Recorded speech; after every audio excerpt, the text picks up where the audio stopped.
Hello दोस्तों, आप सभी का एक बार फिर से स्वागत है हमारे यूट्यूब चैनल भरत भाई हिंदुस्तानी में। और आज हम पढ़ेंगे रिपोर्ट राइटिंग के बारे में। तो रिपोर्ट राइटिंग क्या होती है? प्रतिवेदन लेखन। तो देखिए, हमने यहाँ लिखा भले ही है कि क्वेश्चन नंबर 13 आता है आरबीएससी में और क्लास 12th में जो 7 नंबर का आता है। और कौन सा क्वेश्चन होता है? रिपोर्ट राइटिंग या फैक्चुअल डिस्क्रिप्शन। लेकिन रिपोर्ट राइटिंग प्रत्येक क्लास के लिए इंपॉर्टेंट है। यहाँ पर तो इसलिए लिखा था कि उनके हिसाब से लिख दिया है।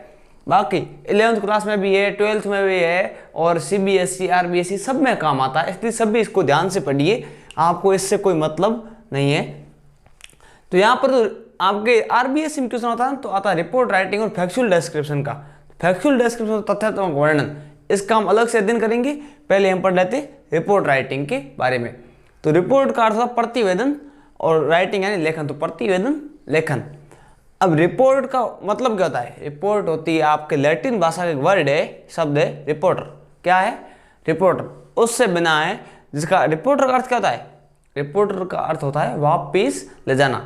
यानी कि कहने का मतलब है रिपोर्टर वो होता है जो किसी घटना को लोगों तक पहुंचाने का कार्य करता है। और कहाँ तक, कौन से लोगों तक पहुंचाता है? जो उस घटना के समय वहां पर उपस्थित नहीं थे।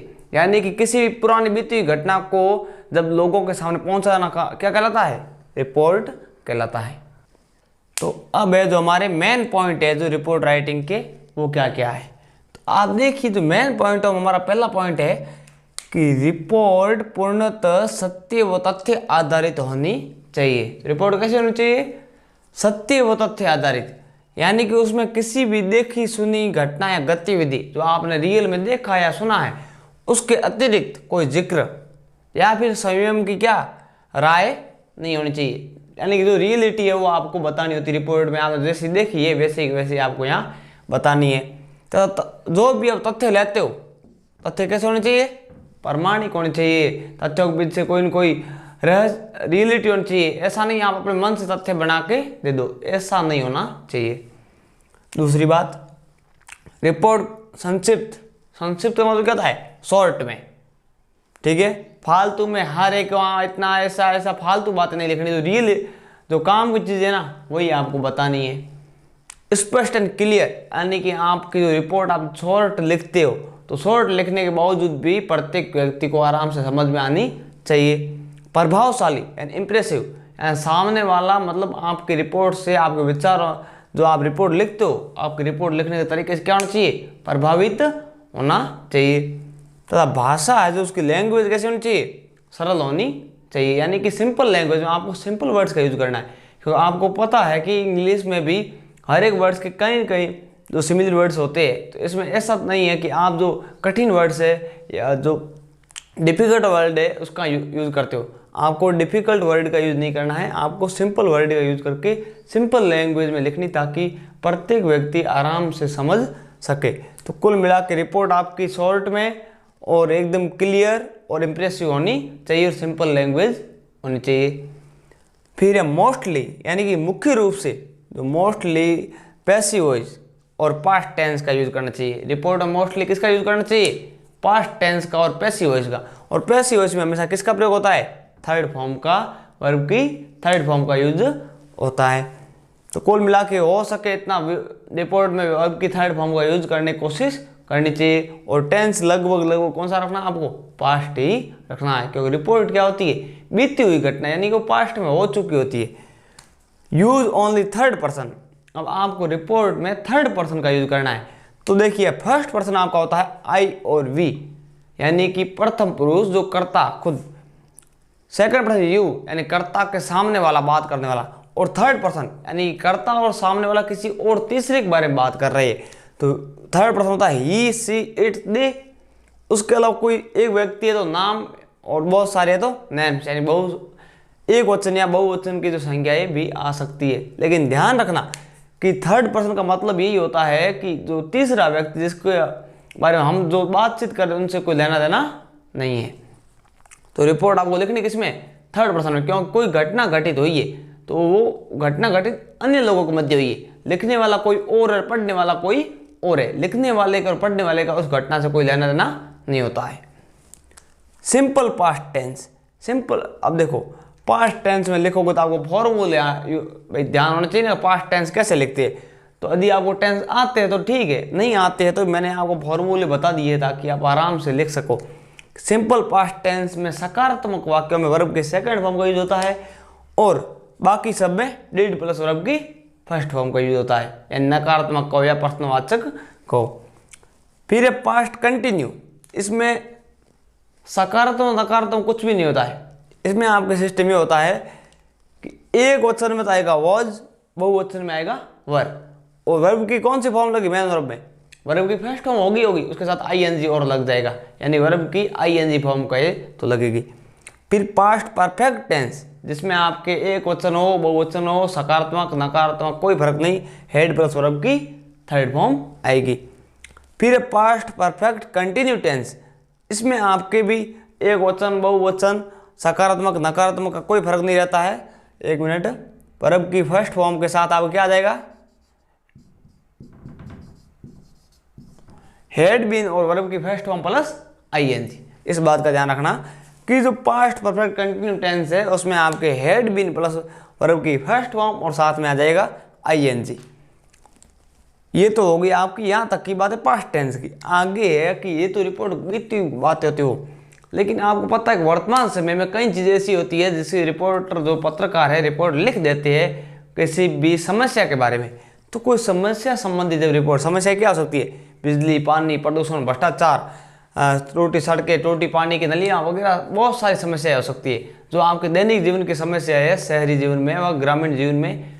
उन समस्याओं का जब मुद्दा उठाया जाता है तो उनसे संबंधित कोई रिपोर्ट होती है तो वो रिपोर्ट प्रेजेंट टेंस में होती है, क्योंकि वो अभी तक उनका सॉल्यूशन नहीं हुआ, तब तक प्रेजेंट में चल रही है, यानी कि वो जो हमारी समस्या है ना वो हमारे अभी हमारे साथ है, अभी वो प्रेजेंट में है। तो वो प्रेजेंट की समस्या आती है तो उसमें हमें कौन सा टेंस का यूज करना है, टेंस भी हमारा प्रेजेंट होना चाहिए। तो हमारे को किस में लिखना है, प्रेजेंट टेंस में ही ऐसी रिपोर्ट को लिखना है जो समस्या से संबंधित हो। तो प्रेजेंट टेंस के फॉर्मूले भी मैंने लिख लिए।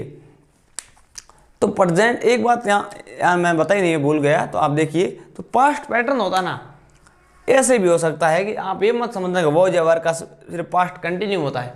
पास्ट पैटर्न में भी होता है कि सब्जेक्ट के साथ वॉज या वर आ सकता है, एक वचन के साथ वॉज, वो वचन के साथ वर, और सीधा नाउन भी आ सकता है।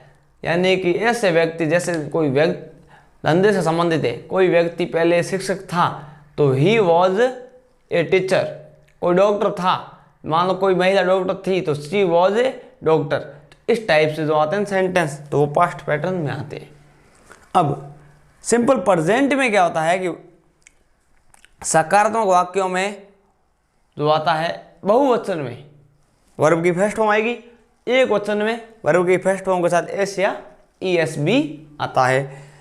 फिर नकारात्मक प्रश्नवाचक वाक्यों में एक वचन में तो डज प्लस वर्ब की फर्स्ट फॉर्म, बहुवचन में डू प्लस वर्ब की फर्स्ट फॉर्म। ठीक है, आगे प्रेजेंट कंटिन्यू में एक वचन में इज आ जाएगा, आई के साथ एम आ जाएगा, बहुवचन में आर आ जाएगा, और साथ में वर्ब की कौन सी फॉर्म लगेगी, वर्ब की फर्स्ट फॉर्म के साथ आईएनजी लग जाएगी। फिर प्रेजेंट परफेक्ट टेंस है जो आपका, उसमें आपकी एक वचन में हैज प्लस वर्ब की थर्ड फॉर्म और बहुवचन में हैव प्लस वर्ब की third form. Present perfect continue tense में एक वचन में हैज बीन प्लस वर्ब की फर्स्ट फॉर्म प्लस आईएनजी, यानी वर्ब की आईएनजी फॉर्म, और क्या लगा हैज बीन। बहुवचन में हैव बीन प्लस वर्ब की फर्स्ट फॉर्म प्लस आईएनजी।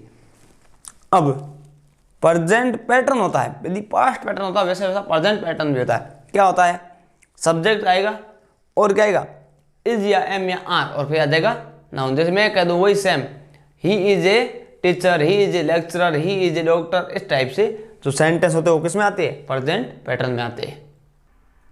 तो एक बार जो आप इस पूरे का स्क्रीनशॉट ले लीजिए ताकि आपको कोई समस्या ना हो। तो रिपोर्ट में जो है आगे वाला पॉइंट देखिए कि पैराग्राफ का यूज करना चाहिए। रिपोर्ट में आपको किसका यूज करना है, पैराग्राफ का, क्योंकि टेंस के बारे में आपको जानकारी हो गई है। तो आगे रिपोर्ट के बारे में देखिए कि पैराग्राफ का यूज, यानी कि पैराग्राफ से क्या होता है, रिपोर्ट अट्रैक्टिव लगती है, यानी कि पैराग्राफ वाइज पहला स्टेप, दूसरा स्टेप, तीसरा स्टेप, स्टेप बाय स्टेप लगती है। तो स्टेप बाय स्टेप हमें क्या बनाने हैं, पैराग्राफ बनाने होते हैं। रिपोर्ट को जब समाप्त करते हो ना तब उसमें कोई सार बताना भी, इस रिपोर्ट से हमें ये शिक्षा मिलती है, ये सार है इसका। चेतावनी बतानी, यदि कोई भी बुरी है घटना, दुर्घटना वगैरह से संबंधित है तो उसमें आपको चेतावनी देनी है। फिर अपील करनी है, क्या करनी है? अपील करनी है। या फिर कथन, यानी उस रिपोर्ट से संबंधित मेलजोल खाता कोई कथन मिले तो वो कथन जो भी उचित हो, यानी कि उस रिपोर्ट को जो भी सेटिस्फाइड हो रहा हो उसको आपको उसके साथ आपको एंड करनी है। जैसे मान लो कि एक्सीडेंट हो वगैरह से संबंधित हो तो हम कहते हैं ना कि go slow, your family person are wait you, ऐसे कई बार कहते हैं ना। तो वो सब चीज़ें उस पर डिपेंड करती है रिपोर्ट कैसी है, उसके अनुसार ही हमें क्या करनी है, उसके साथ रिपोर्ट समाप्त करनी है। रिपोर्ट पूरी लिखने के पश्चात उसका पुनः अवलोकन करके प्रस्तुत करनी चाहिए। यानी कि जैसे आपने रिपोर्ट पूरी लिख ली, उसको एक बार फिर से पढ़ लेनी था, कोई मिस्टेक वगैरह टेंस संबंधी या फिर कोई स्टेप रह गया है कोई भी है तो उसको पूरी पढ़ने के बाद ही सब प्रस्तुत करनी है या फिर आगे देनी है। अब वर्ड लिमिट, शब्द सीमा। तो वर्ड लिमिट आपके 12th क्लास में RBSC में, राजस्थान बोर्ड में 12th क्लास में कितनी है? 100 शब्द, 100 वर्ड्स है। और 125 वर्ड किन के लिए? RBSC में 11th और CBSE में 11th 12th दोनों के लिए। यानी कि राजस्थान बोर्ड 12th में 100 शब्द है, बाकी सब के लिए 125 शब्द है। तो रिपोर्ट की वर्ड लिमिट देख ली। अब है कि हाउ टू रिपोर्ट है, तो how to write a report, यानी प्रतिवेदन कैसे लिखे। तो प्रतिवेदन लिखने के लिए हमें जो मेन क्या क्या चीज़ें ध्यान में होनी चाहिए वो भी जरूरी है। वो तो बातें थी कि हमें ध्यान क्या क्या रखना चाहिए, लेकिन ये जरूरी है कि रिपोर्ट लिखने से पहले उस घटना का नाम, यानी कि हम रिपोर्ट किस बारे में लिखने जा रही है, इवेंट्स नेम, घटना का दिन, दिनांक व समय, यानी वो घटना घटित कौन से दिन हुई, कौन सी तारीख, कोई कितने बजे हुई, ठीक है। तो डे, डेट एंड टाइम।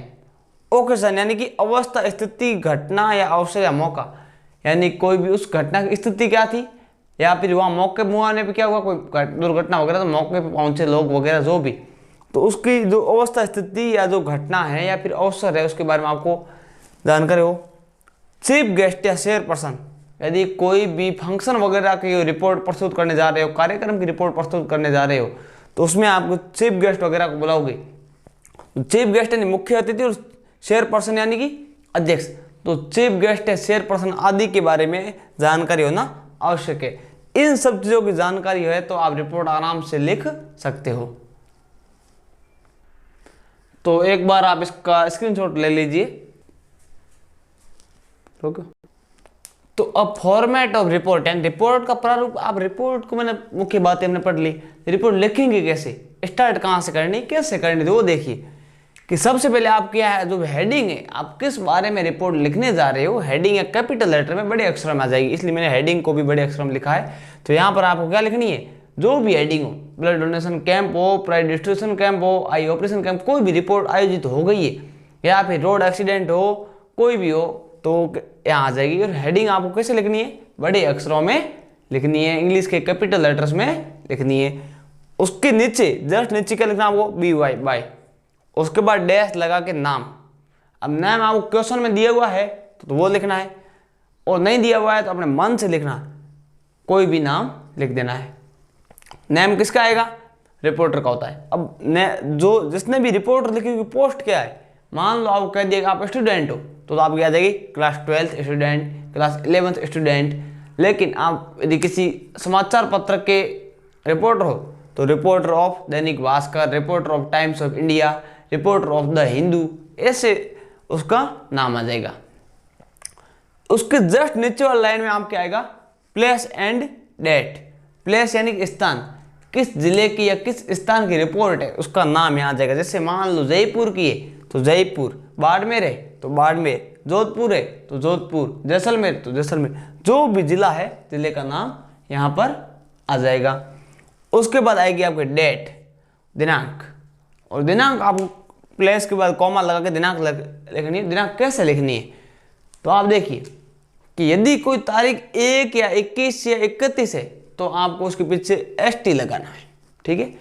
2 या 22 है तो ND लगाना है, 3 या 23 है तो RD लगाना है, 4 से लेकर 20 तक और 24 से लेकर 30 तक सबके पीछे क्या लगाना है, TH लगाना है, जैसा हम बोलते हैं वैसे लगाना। जैसे हम बोलते हैं ना 4th 5th 6th 7th 1st 2nd 3rd, वैसे यानी आप तारीख जो है हमेशा हम लिखते हैं जैसे 2 5 20, ये तारीख इस टाइप की तारीख आपकी गलत मानी जाएगी। ऐसे तारीख आपको नहीं लिखनी है, आपको तारीख इस टाइप से लिखनी। मैंने 2 एग्जाम्पल भी बताइए।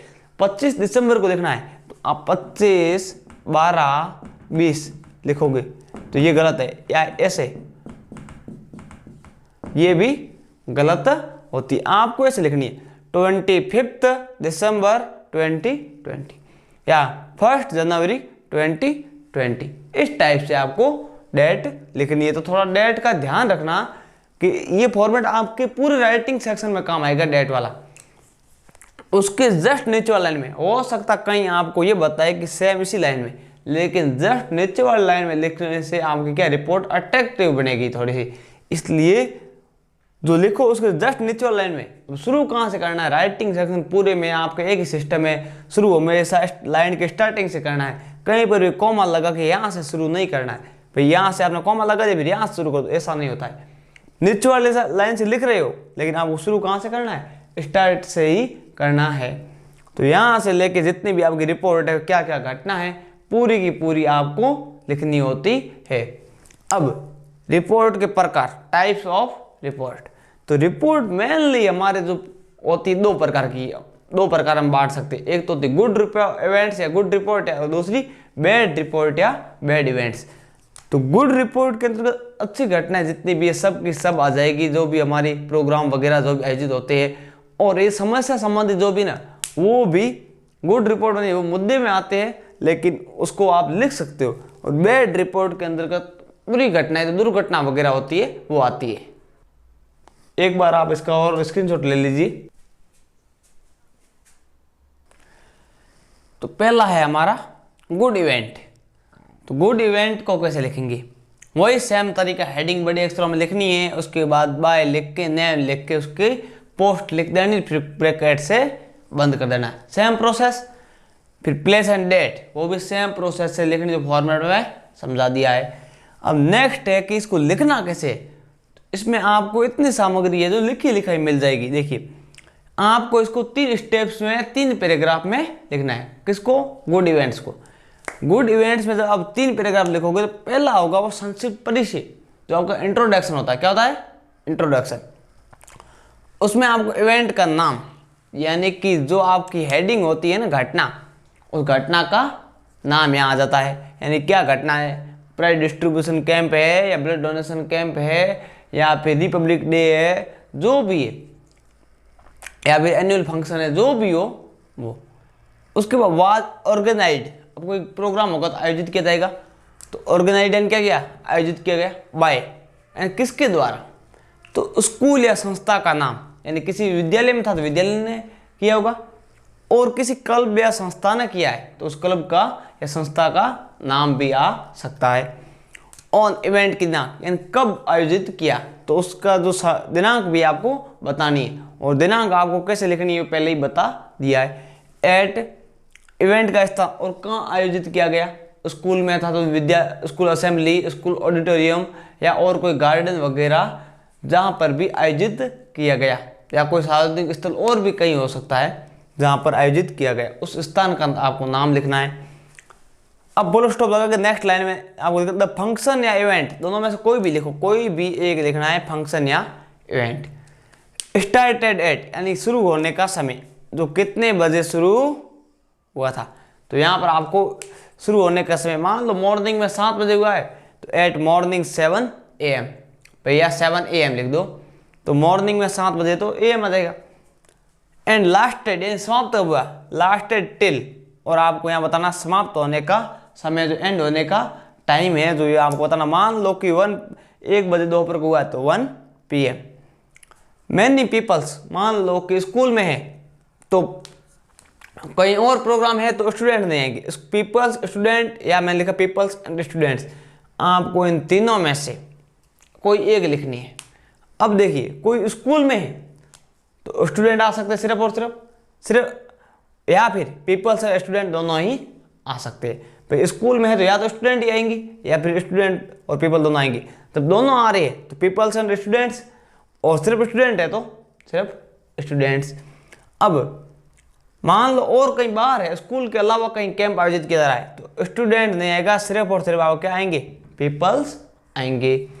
अब पार्टिसिपेटेड इन इट, यानी इसमें जो भाग लिया। अब ये तो आपका हो गया पहला पैराग्राफ पूरा। अब सेकंड पैराग्राफ है जो उसमें आपके होता है, पहला होता है संक्षिप्त परिचय और सेकंड होता है जानकारी। क्या होती है, जानकारी। जानकारी में क्या होता है, जो कार्यक्रम में घटित हुई घटनाओं का जिक्र, यानी उस कार्यक्रम के दौरान क्या क्या हुआ, लोगों ने किया। जैसे मान लो ब्लड डोनेशन है तो किन किन ने किया, कितने लोग थे, कहाँ कहाँ से आए, किसको ब्लड डोनेशन दिया गया, आई ऑपरेशन कैंप में कितना का हुआ, कितना को भर्ती किया गया, या फिर विद्यालय में प्रोग्राम था, किस किसने डांस किया, कितने नाटक किया, और कोई भी प्रोग्राम, किसने स्पीच वगैरह दिया, जो भी सब के सब, ये तो आपकी आ गई वहाँ की घटनाएं। उसके अलावा अब थर्ड जो आपका आएगा वो बहुत बड़ा है, आपको फायदेमंद है कि आपकी लाइनें बढ़ जाएगी। थर्ड होता है आपका ऑप्शन चीफ गेस्ट या चेयरपर्सन का, यानी मुख्य अतिथि या फिर अध्यक्ष के बारे में आपको जानकारी देनी होती है। भैया आपने फर्स्ट पैराग्राफ लिख दिया, फिर सेकंड पैराग्राफ, और थर्ड पैराग्राफ में कैसे लिखना है, मुख्य अतिथि का नाम या पद।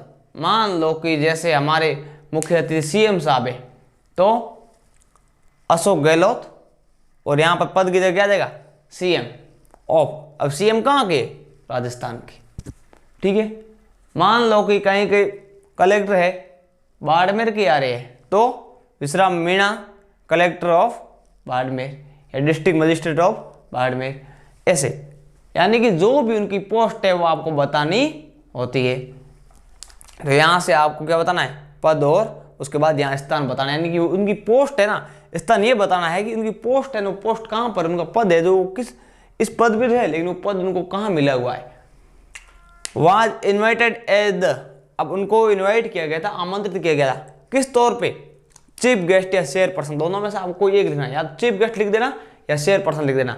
चीफ गेस्ट का अर्थ होता है मुख्य अतिथि और चेयरपर्सन का अर्थ होता है अध्यक्ष, ठीक है।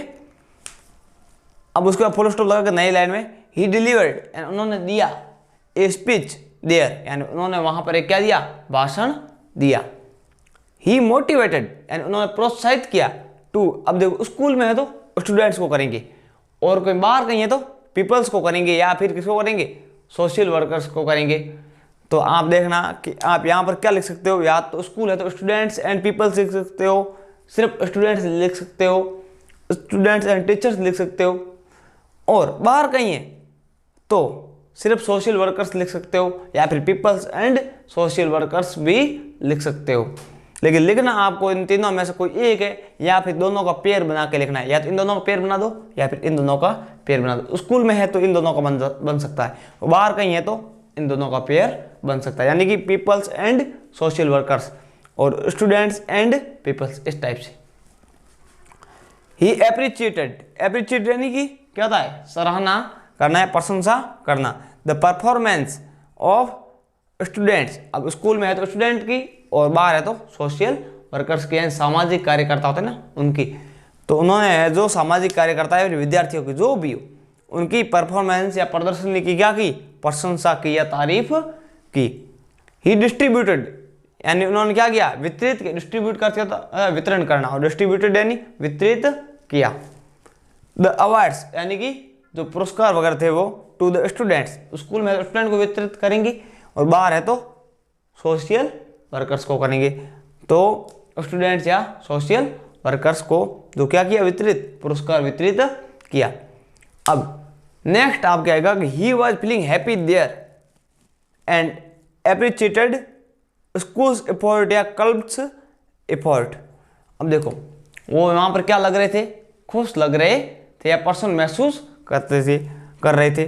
एंड एप्रिशिएटेड यानी क्या की, सराहना की या प्रशंसा की, किसकी, अब स्कूल में आए हैं तो स्कूल्स एफर्ट, यानी कि स्कूल एफर्ट कर देता है विद्यालय के प्रयासों की, और बाहर कहीं है तो क्लब्स एफर्ट, यानी कि क्लब के प्रयासों की, या फिर कोई संस्था है तो उस संस्था के प्रयासों, ऐसे आपको लिखना होता है।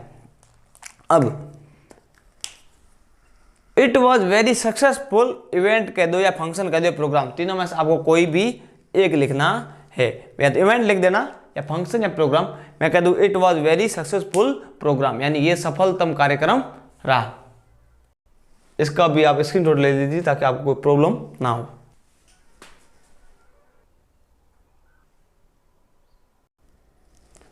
तो सेकंड है हमारा बैड इवेंट, या फिर जो बुरी घटना, बुरी रिपोर्ट होती है, उसके अंतर्गत क्या same process, heading, name, post, place, date, ये सेम प्रोसेस है। अब फर्स्ट पैराग्राफ, इसमें आपको लिखना क्या है, इवेंट का नाम। इवेंट है जो बैंक रॉबरी है, या फिर रोड एक्सीडेंट है, ट्रेन एक्सीडेंट है, या फिर कोई भी गैस विस्फोट वगैरह जो भी कहीं हुआ है, तो सब के सब जो इसमें लिखनी होती है। अब उसके बाद टुक प्लेस ऑन, अब दिनांक लिखनी है आपको, वो घटना घटित कब हुई। फिर एट, और घटना घटित होने के समय, लगभग जो कितने बजे घटना घटित हुई। मैनी पीपल्स गैदर डे, अब जब कोई घटना, दुर्घटना घटित होती है तो कई लोग इकट्ठे होते हैं, तो कई लोग इकट्ठे हो गए वहाँ पर। ये तो आपकी पहली लाइन रहेगी कॉमन। अब बैड इवेंट्स में ऐसा है कि जो कॉमन लाइनें कहीं होती नहीं, क्योंकि बैड इवेंट्स में घटनाएं अलग अलग घटित होती रहती है, क्योंकि ना तो इसमें मुख्य अतिथि आ सकते हैं, बुरी घटना में कोई मुख्य अतिथि नहीं हो सकता है, क्योंकि मुख्य अतिथि कब होते हैं, जब कोई भी शुभ काम हो। अशुभ कामों में कौन होता है, ऐसे थोड़ी होगा मुख्य अतिथि बुला दिया और एक्सीडेंट हुआ है और वहाँ पर लोग तालियां वगैरह बजाएंगे और मुख्य अतिथि कहेंगे, उनको स्पीच देंगे, बहुत बढ़िया काम किया, ऐसा हो नहीं सकता है ना। तो सेकंड पैराग्राफ में आपको मैंने बता दिया क्वेश्चन कैसे बनते, आपको उसके अंतर्गत क्या लिखना है। भाई घटना घटित हुई तो कैसे हुई, उसका कारण बताना है, कौन कौन सी, कितनी गाड़ियां थी। अब मान लो बैंक रॉबरी है या फिर एक्सीडेंट हुआ है, तो इसमें कौन कौन सी गाड़ियां थी या कितनी गाड़ी थी। यानी कि बैंक रॉबरी में गाड़ियां, कैसी गाड़ी थी, उसमें लोग, जिसमें लोग आए थे जो लूटपाट करने, और एक्सीडेंट हुआ तो कौन कौन सी गाड़ियां थी, और आपस में भाई 4 व्हीलर थी, 2 व्हीलर थी, मोटरसाइकिल थी, कार थी, जो भी, और कितनी गाड़ियों के बीच में एक्सीडेंट हुआ, जो भी, कितने वो कैसे लोग थे। अब मान लो कि एक्सीडेंट में है तो कितने लोग थे, और बैंक रॉबरी है तो कितने लोग थे, कैसे लोग थे, उनके कपड़े कैसे पहने हुए थे, चेहरा कैसे कपड़े से ढका हुआ था, ये सब के सब आपको लिखने होते हैं। जैसे face cover on the break cloth, इस टाइप से, या मास्क, जो भी। कितनी जन धन हानि हुई, यानी कि कितने लोगों की मृत्यु हुई और कितने रुपयों की जो बर्बादी हुई। यानी कि यदि बैंक रॉबरी थी, जन और धन दोनों हानि हो सकती है, क्योंकि वो किसी को मार भी सकते हैं और पैसे भी तो ले जाएंगे।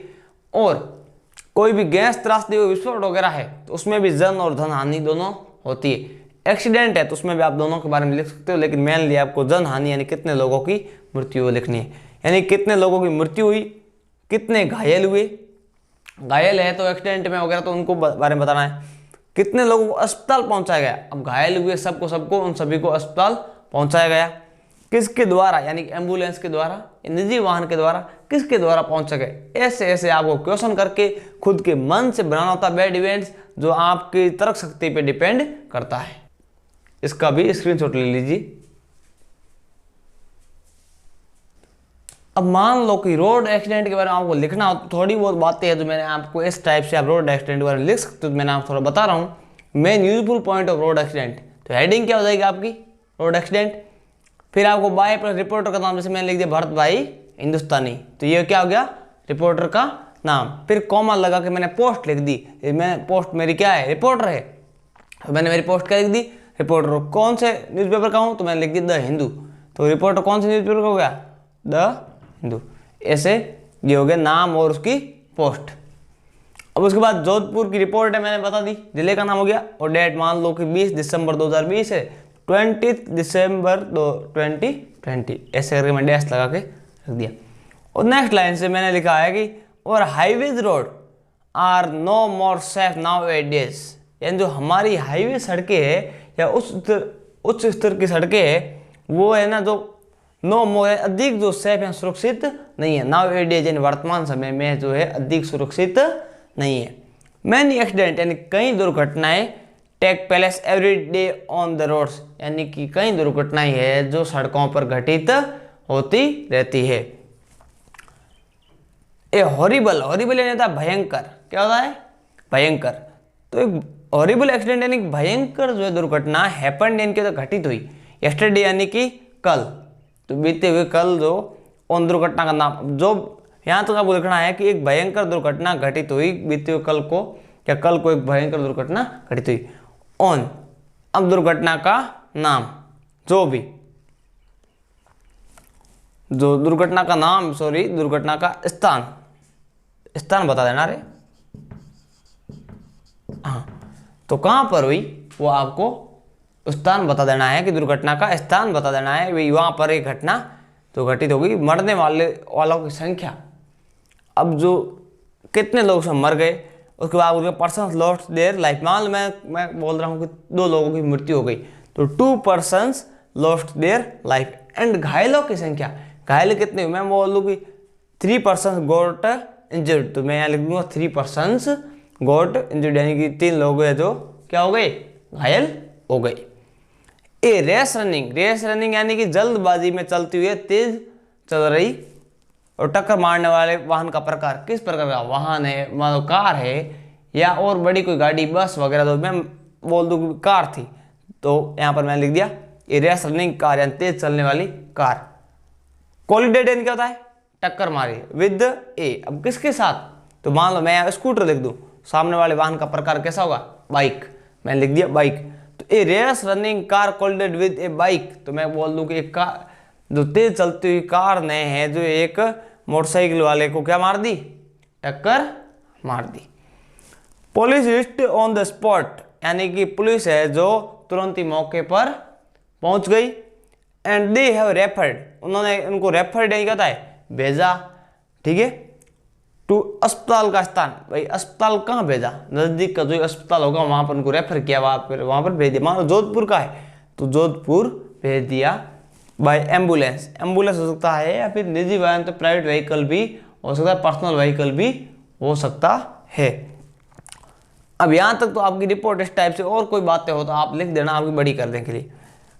लास्ट में आपको क्या करना है कि मैंने कहा चेतावनी या सार के साथ आपको जो है कथन के साथ इसको खत्म करना चाहिए। तो व्हाइल यू ड्राइव, यदि आप क्या यात्रा करते हो, कीप इन माइंड, यानी दिमाग में रखिए, दैट यानी कि someone is waiting for you, यानी कोई तुम्हारा इंतजार कर रहा है। एक बार इसका भी आप स्क्रीनशॉट ले लीजिए।